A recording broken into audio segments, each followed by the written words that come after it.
Why Uskahalt Isquis Gareth Jones, Director of Education, Language and Culture for the Okanagan Indian Band.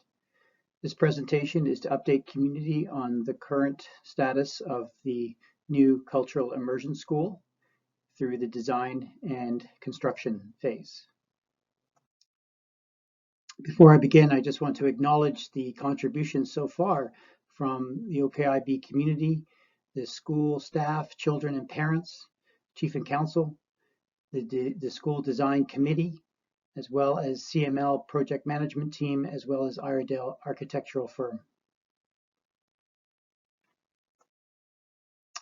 As you know, there's been a lot of work that's gone towards the design of the new school and community engagement sessions with Sandy Derrickson.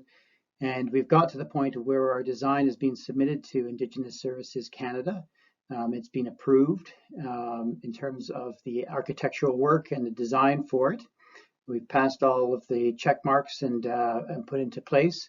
All we're doing now is waiting to find out about the funding and are we able to move ahead with the construction of this project. As you know, the school will be quite unique and will take many of the landforms of the surrounding land as well as the water at the Kamasket Park area. The design of the school will fulfill all of our elementary school needs and will include a gymnasium and kitchen, as well as being able to accommodate our preschool and kindergarten programs. The landscape around the school will also be quite significant in terms of the play structures, which will all have Indigenous local plantings that will be there, which will be water tolerant, as well as we'll have a playing field as well for the children to be able to do sports of soccer. And as you know, we were very close to the softball fields at Kamasket, and so we'll be able to utilize them for the school as well. So on May 11th, we had a discussion with ISK about the project. All of those involved in the project were involved in that discussion. As I mentioned earlier, OKIB met all of the ISK's requirements for building the new school, but unfortunately, there was no new monies that are coming forward this year in this year's budget from the federal government to build First Nations schools. There are 134 First Nations schools in the province of British Columbia, and currently ISK only gets a fraction of the amount of money needed to build and maintain those buildings on a regular basis. So ISK has to rank schools, and currently they have 2 schools in the province that are under construction already from last year and need to be completed. And they have 3 more schools that are in the process to move up to the construction just ahead of us. That puts us in about 6th or 7th place in the province in terms of receiving money from ISK's capital funding program to have a new school built. Unfortunately, that estimates the start date of this project out now till 2026. And as you know, the cost will go up. And this is not a great situation to be in. And so the project timeline now is greatly extended to where we want it to be, but you know that it is really important that we get a school sooner than later, and 2026 is a long way off to wait for that. So let me just mention some things that are on the go at the moment. So we've got options here. One is we could wait for ISK to fund the school in 2026. And remember to everybody, it is the fiduciary responsibility of the federal government to look after everybody who lives on these reserves throughout Canada. But there's no money for this at this time. It may come up in next year's budget or the year after that. But this time there is no new monies for funding new schools here in the province of British Columbia above and beyond what currently ISK receives to support the projects or already has on the go.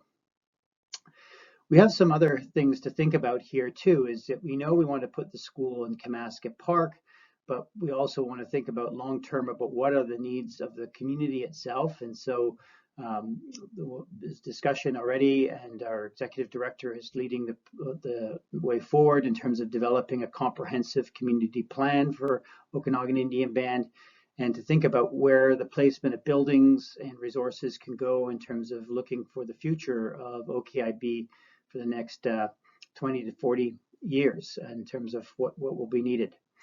At last week's council meeting, there was some discussion about funding that's coming forward from the Child and Family program area to develop recreation facilities and wellness center.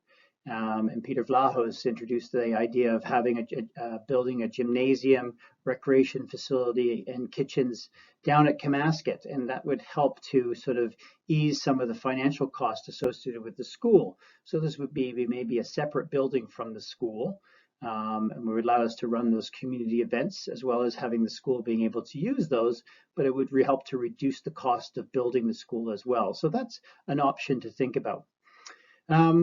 While we've been waiting for the design stage to go through and be checked off by Indigenous Services Canada, Sandy Derrickson and I have been working closely with the finance department to sort of develop a process for taking donations and working with fundraising agencies to generate funds for the school. And that process is set into place. And good news is we've actually had some people step forward already to make donations to the new school. We had someone recently from the city of Vernon, a community member, not an OKIB, just a regular person who's considering to make quite a substantial donation to the school because they read about it and they believe that it's really something important that needs to be done for this community as well as part of reconciliation for the whole of Canada. So we hope that this might be an avenue to generate some resources. There are also some other grants and funding sources that we have applied for in terms of building our school. And yesterday was announced that OKIB would receive almost $1 million in funding to develop accessibility options for our new school. So somebody out there believes in us that this school should happen and will happen. So behind every cloud, there is a silver lining, and I think it is important that we think about how we can find other funds and resources to make this happen, because I don't think we can wait till 2026. I don't think anybody out there wants to do that. And OKIB also needs to think about applying maybe some of its own source revenues, if it can, to do that, to help push that forward. There are lots of other options out there which other communities have done. Singpok Chen and Soyuz Indian Band, they put the money up front, built their school, and then went and received the money from ISK a number of years later, which it took until the money came, so they got their school built right away. I've been told at the First Nations Education Steering Committee meetings this past week that it was important that, it shows that the bands can put up a lot of the money to help ISK pay for it. And as I said, that they are ISK regionally seems to have very little money in terms of supporting schools. So it does end up being a lot of burden put upon the bands themselves to do that. So I would like everybody out there to think and put their heads together about how we could think about how we generate funding for the school and move this project forward as quickly as possible. Lastly, just to, this process is not coming to an end. It's not going up on a shelf.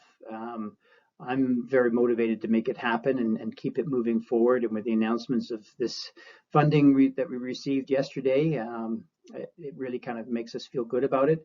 I ask that, you speak to your council members and make sure that it is a priority for this community. I ask that you continue to keep your eye on our website at okib.ca, click on the tab for education and the new school construction project, and read for the updates that are going on there. But let's keep moving forward. I know this has sort of been one step back, but let's take 2 steps forward and keep this project up front and center and make it happen. I don't think we should wait for ISK to make the decision. But it's got to happen, and I think most of the community believes that should happen. Anyway, that's all I have to report for you. It's not great news, but there was some nice parts in there as well. So let's move forward. Lemma.